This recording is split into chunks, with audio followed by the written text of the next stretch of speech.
Oke, sekarang kita akan belajar mengenai metode pembuktian yang tidak langsung. Di sini kita akan mempelajari yang namanya pembuktian dengan metode tidak langsung, yaitu ada dua yang kita pelajari, yaitu metode kontradiksi dan juga metode kontraposisi. Oke, kita akan mulai dengan mempelajari metode kontraposisi dulu. Nah, ya kontraposisi dulu. Oke, di sini saya akan berikan contoh metode pembuktian kontraposisi. Misalkan sekarang kita punya F, ini suatu pemetaan ya, dari real ke real, di mana aturannya seperti ini. Misalnya ini sama dengan 2x plus 1. Di sini yang jadi pertanyaan ya, apakah F ini pemetaan satu-satu?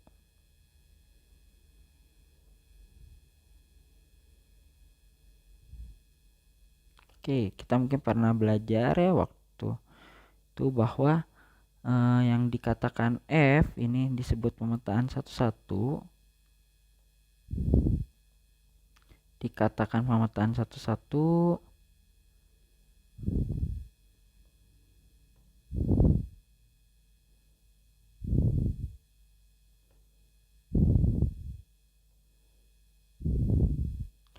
jika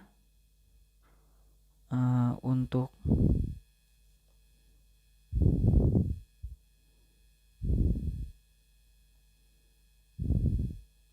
setiap x, y anggota domain F dengan x tidak sama dengan y, berlaku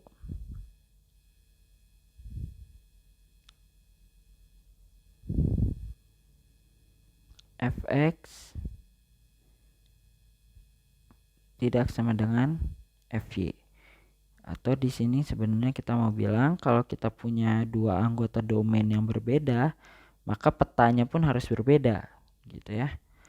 Nah, sekarang gimana cara kita mau menunjukkan, misalnya kita sekarang punya F gitu ya, kalau kita punya X yang gak sama dengan Y, kita mau nunjukin gak samanya kan mungkin agak repot. Kalau masih fungsi kita di sini mungkin linear masih bisa. Kita di sini akan saya coba contohkan dengan metode kontraposisi. Karena ini biasanya akan seru itu ketika kita punya bentuknya mungkin sudah bukan linear lagi ya, bukan fungsi garis lagi, mungkin akar ya, mungkin polinom pangkat 3, 5 mungkin, atau eksponen dan fungsi lainnya. Itu yang sebenarnya satu-satu cuman agak sulit kalau kita menggunakan tanda tidak sama dengan gitu.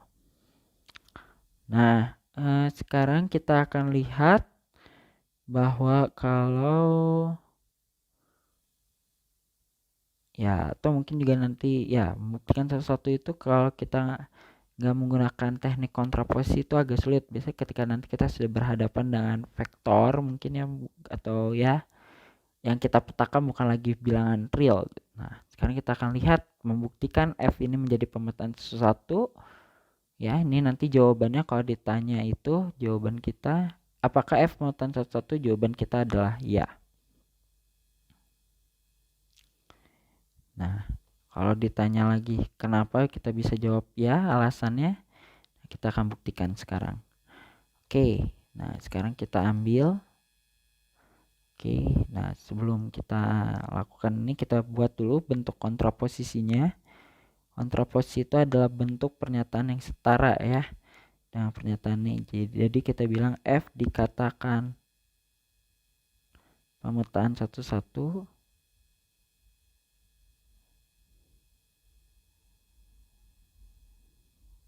jika untuk setiap x, y di df dengan, nah ini sekarang kita punya fx sama dengan fy, fx sama dengan fy berlaku X sama dengan Y atau mengakibatkan X sama dengan Y. Nah, kita akan pakai teknik kontraposisinya sekarang. Kita lakukan ya. Berarti yang pertama itu lakukan adalah kita ambil X, Y di DF gitu ya.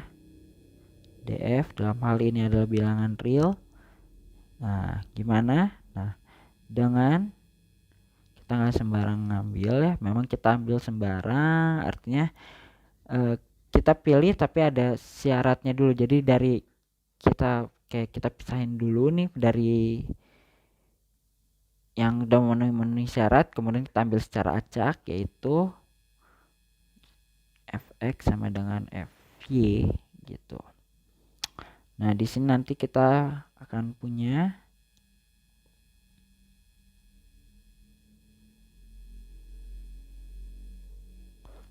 fx kita sama dengan fy. Kemudian kita lihat dari pendefinisian f, kita akan punya ini 2x plus 1 ini sama dengan 2y plus 1. Karena kita bisa mengurangkan 1 di kedua ruas, kita akan peroleh 2x sama dengan 2y. Dan karena 2 juga tidak 0, kita bisa bagi 2 di kedua ruas, sehingga kita akan memiliki x sama dengan y. Jadi kita bisa simpulkan di sini bahwa f ini pemetaan satu-satu.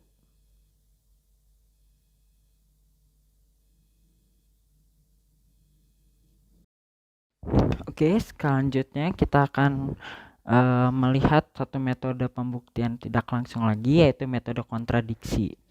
Nah, di sini kita sudah ada contoh soal, yaitu kalau kita punya A, B, C itu anggota real dengan C tidak 0, kita akan buktikan, misalnya kita membuktikan CX kuadrat tambah BX tambah A sama dengan 0 tidak memiliki solusi rasional, maka AX kuadrat tambah BX tambah C sama dengan 0 juga tidak memiliki solusi rasional. Nah, apa permasalahan kita di sini? Kenapa kita harus menggunakan metode tidak langsung? Karena kita bilangnya tidak punya solusi di sini. Baik, ini kan bentuk P maka Q. Baik P maka Q-nya ini semua nggak ada bentuk cuma dua-duanya berbentuk solusi,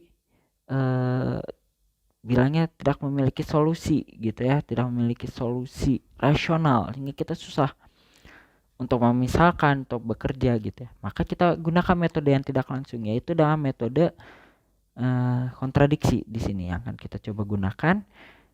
Bagaimana cara kontradiksinya? Yaitu kita namanya kontradiksi itu biasanya kita nanti mencari sesuatu yang salah gitu ya, sesuatu yang salah, sehingga kita berlari dari lihat dari sesuatu yang sebenarnya salah atau yang kita lihat negasinya gitu. Bagaimana negasinya kayak gitu. Nah, karena kita punya pernyataan seperti ini, maka negasi dari ini, pernyataan ini kita akan lihat yaitu dalam bentuk pengandaian seperti ini, yaitu CX ini kan P-nya ya, bentuk P maka Q itu pengandaiannya adalah P dan tidak Q gitu ya. P dan tidak Q. Oke, di sini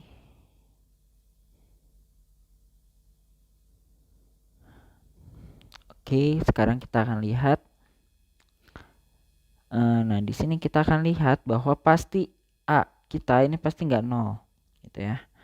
A kita ini nggak 0 gitu.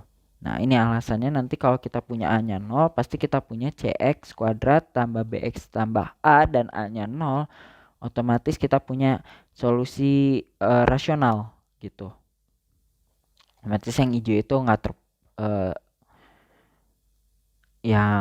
bukan di ranahnya gitu, bukan di tempatnya gitu, karena kan kita mau lihatnya punya P-nya tetap harus terjaga.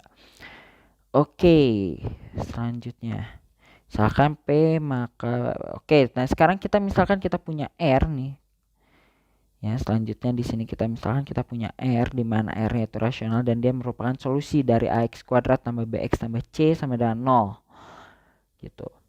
Nah, rasionalnya di sini tersebut sebagai bentuk P per Q, di mana FPBP dan Q-nya itu adalah 1. ketika kita ngomong FPB berarti kita nanti ngomong P dan Q-nya di sini adalah bilangan bulat dan Q-nya pasti tidak 0. Karena kalau P atau dan di sini pasti P dan Q-nya itu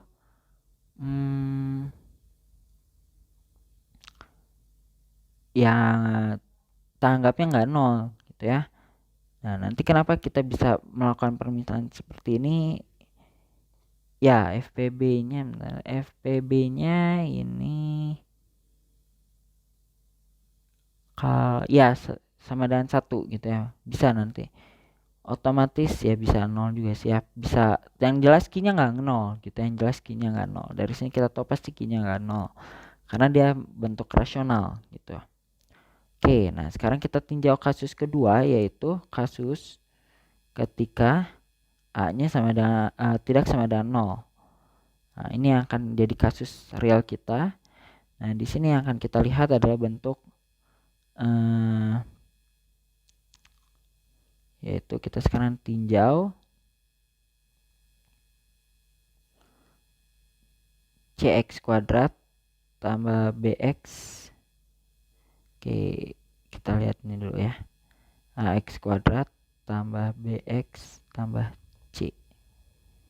Seperti ini sama dengan 0. Oke, kita tahu bahwa X-nya ini bisa kita ganti R. R kuadrat tambah BR tambah C ini sama dengan 0. Nah, kita udah misalkan tadi R-nya itu adalah solusi. Nah, R-nya kita bisa ganti jadi P kuadrat per Q kuadrat tambah B kali P per Q gitu ya.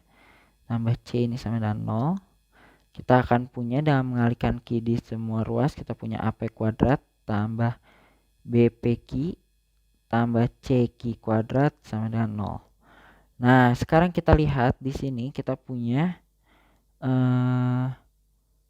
kalau itu dalam memindahkan ruas kita pasti memiliki dengan mudah yaitu P dalam kurung AP plus BQ sama dengan min CQ kuadrat. Dan ini pasti tidak sama dengan 0. Kenapa demikian? Karena C-nya ini enggak sama dengan 0 kan tadi dalam kasus soal kita ya, dengan C tidak 0. Kemudian Q-nya juga tidak sama dengan 0. Karena Q-nya itu adalah penyebut dari R bilangan rasional kita gitu ya. Oke. Otomatis apa di sini? Artinya kita pasti akan memiliki di sini akibatnya adalah P kita pasti tidak sama dengan 0. P kita pasti nggak sama dengan 0. Nah, karena akibatnya kita punya P-nya tidak sama dengan 0, selanjutnya kita tinjau lagi bentuk C P kuadrat tambah BPQ tambah CQ kuadrat ini sama dengan 0. Ini sekarang kita bagi di semua ruas dengan P. Kita bisa lakukan itu ya. Sehingga kita punya C ditambahkan dengan B Q per P tambah Oke, ini A ya, sorry ini A. Oke, itunya AP kuadrat ya. Sehingga ini sama dengan C Q kuadrat per P kuadrat sama dengan 0. Kita punya di sini A tambah B dalam kurung P per Q tambah dalam kurung C P per Oke, ini bukan P per Q ya, sorry ini Q per P ininya Q per P kuadrat ini sama dengan 0. Dan karena kita tahu R itu adalah P per Q, maka kita akan punya di sini A tambah B kali 1/R ditambah C dikalikan 1/R di kuadrat ini sama dengan 0. Nah, sehingga kita tahu nih karena R-nya itu Oke, sebelum kita ke sini kita ubah dulu posisinya sehingga kita punya C kali 1/R di kuadrat tambah BR B dikali 1/R tambah A sama dengan 0. Akibatnya kita punya 1/R ini solusi dari CX kuadrat tambah BX tambah A sama dengan 0 gitu ya. Ya seperti ini ya. Nah, dengan demikian apa yang kita akan peroleh yaitu kita akan memperoleh karena, nah sekarang kita lihat karena R ini rasional gitu ya, otomatis 1 per R ini ya, akibatnya 1 per R pasti anggota rasional juga gitu ya, pasti 1 per R rasional juga, benar nggak? Karena kita tahu bahwa rasional ketika R itu nggak 0, P dan Q nya kan kita tahu tadi nggak 0 ya, akibatnya R pasti nggak 0 gitu, karena P nya nggak 0, R pasti nggak 0, Q nya juga nggak ada yang 0 gitu. Nah otomatis apa, si R itu akan memiliki yang namanya inverse atau ya kebalikannya, nanti bisa definisikan yang dia pasti bentuknya rasional lagi gitu, 1 per gitu ya. Nah atau ya si itu tadi kita sebut ya per R ya Q per P tadi, dan karena Q per P nya itu bilangan bulat yang FVB1 ya otomatis ya pasti dia bentuk rasional gitu ya, itu syarat dari rasional, otomatis apa, tidak mungkin gitu ya. Nah kita nanti akan punya oke ini salah, bukan ini. Nah otomatis kita nanti akan punya satu bilangan yang si per R ini apa namanya, seakan-akan jadi rasional tapi sekaligus juga tidak rasional, itu kan gak mungkin. Nah karena seperti itu maka kita nanti akan sebut bahwa tidak mungkin, maka di sini kita akan bilang haruslah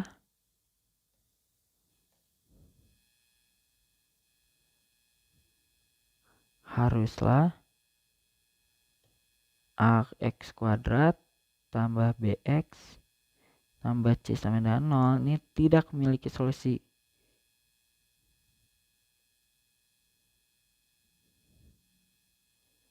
Tidak memiliki solusi rasional.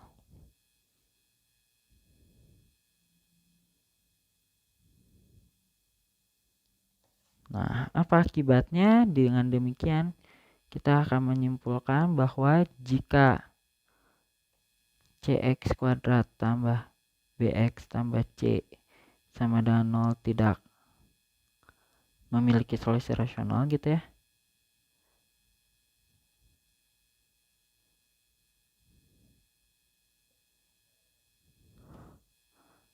maka ax kuadrat tambah bx tambah c sama dengan 0 juga tidak memiliki